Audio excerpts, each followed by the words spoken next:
All right, we are going to find the current in this circuit using Kirchhoff theorem. All right, so the first thing we are going to do is to give this circuit the direction of our current. So we have a voltage source here, which is 30 volts.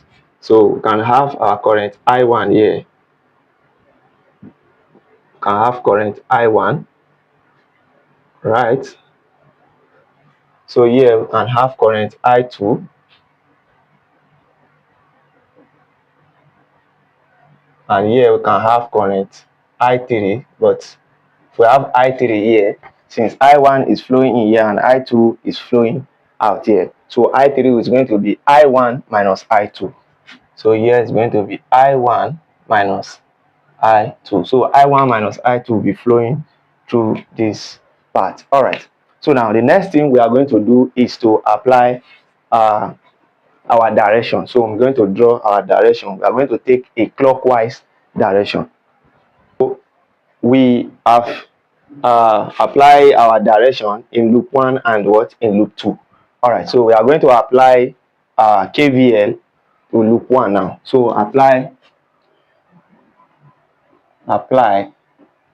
KVL to what?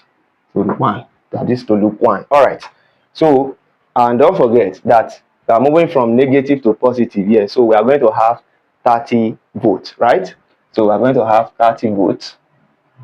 All right. Now, don't forget that the direction that we take here is going in the same direction with our current. So it's going to be what? Negative. If you have followed the introduction to this class, I have already explained all of these concepts. All right. So we are going to have minus. So this is going to be minus. Then, because we know that voltage is what? IR, right? So current multiplied by resistor, this is going to be minus 2I1. All right. So if you look at this one, this is also going in the same direction with our direction.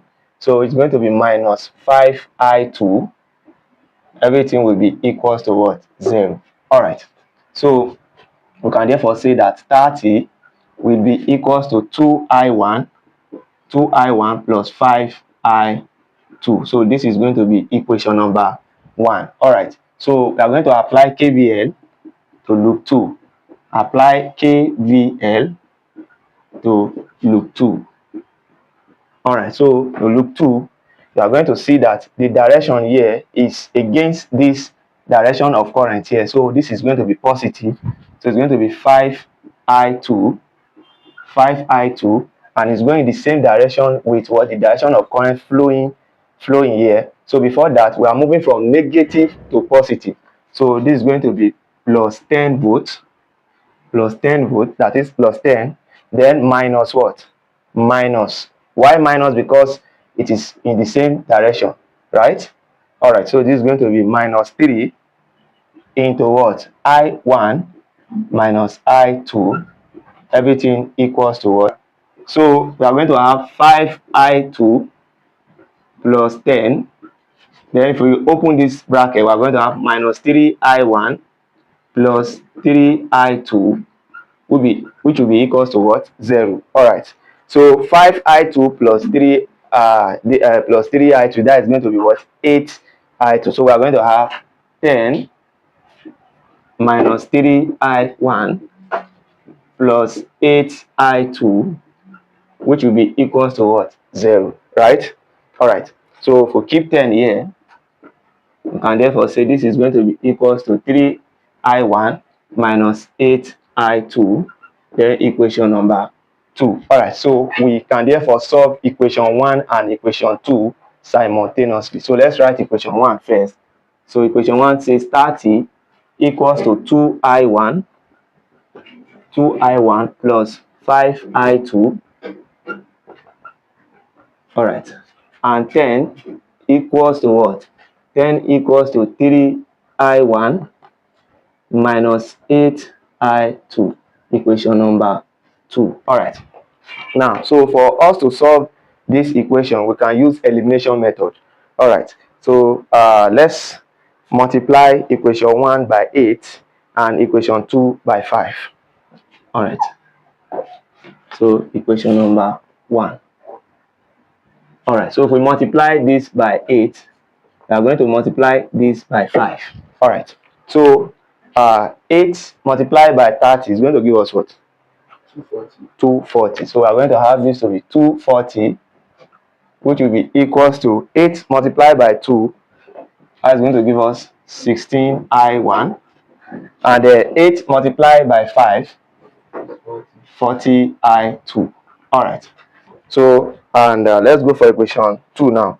5 multiplied by 10, that's 50, equals to 5 multiplied by 3, that's 15, 15I1. And 5 multiplied by 8, that is 40, minus 40I2. All right, so equation 1, equation number 2. All right, so if we add equation 1 and 2 together, 240 plus 50 is going to give us 290.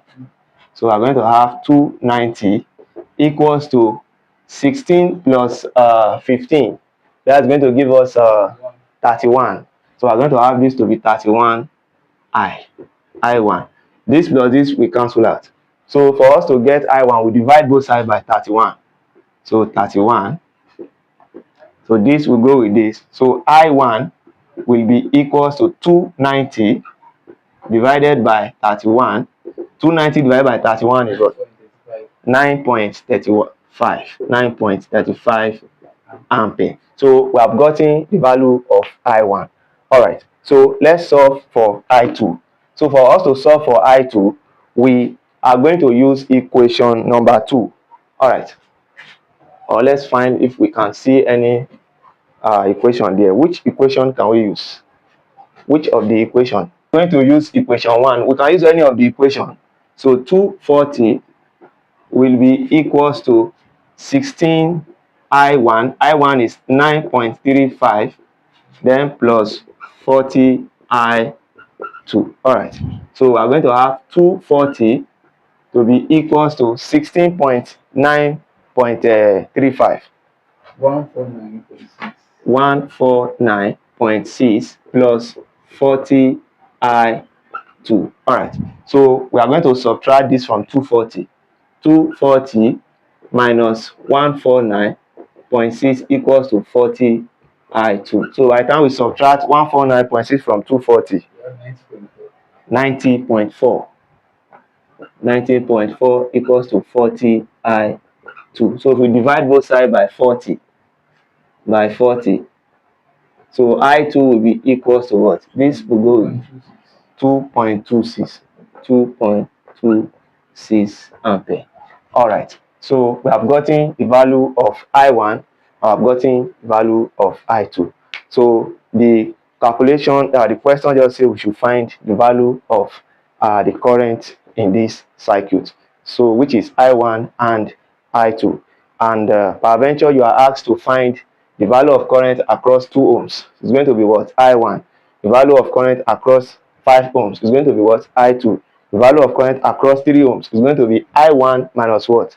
I2. So this is how to go about this question. I hope this question is well simplified and well understood. You can comment that in the comment section. And don't forget that we have a well structured material on circuit analysis for you guys. You can check the description of this video. You are going to have access to the link. You click on the link and you do the necessary stuff, and you have the material delivered to you in your inbox. And don't forget that we